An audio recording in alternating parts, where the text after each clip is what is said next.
Today I would like to summarize my sales by weekday.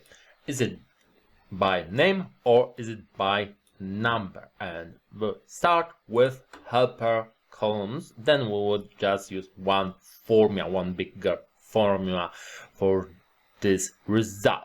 So we can start with numbers. So we will use weekday function, give her date, and then we'll decide about numbers, how we number weekdays. So in Poland we will use option 2. So Monday is 1 and Sunday is 7.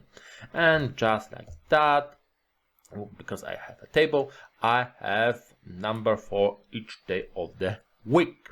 But sometimes I would prefer to have names. So in those situations, I can use text function, give her date, and then, because I have one full day of the week name, so I need in double quotes for this.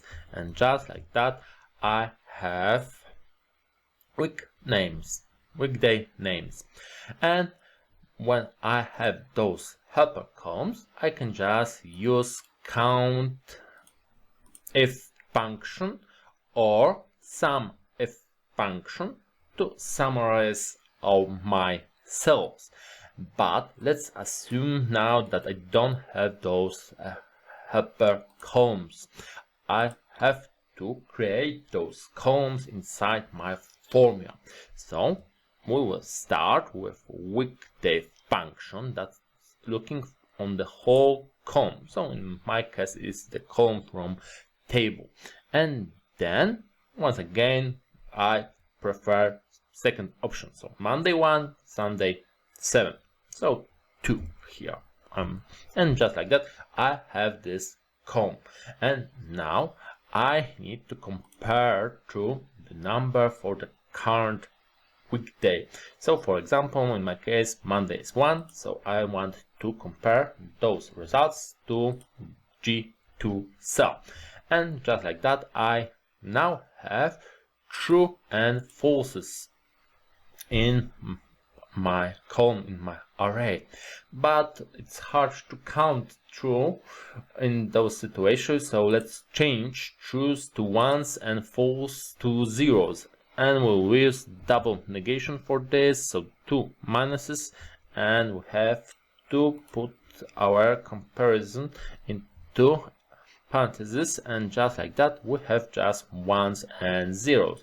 And to count number of transactions, we just can use sum function in dynamic array formula, but I would prefer here SUMPRODUCT function, and just like that I can count number of transactions in each day of the week. And we can see the results are the same.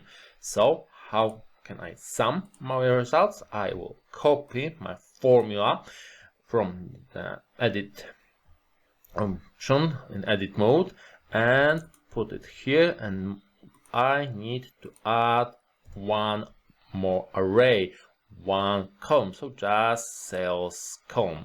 And just like that I will have sum of sales for each day of the week.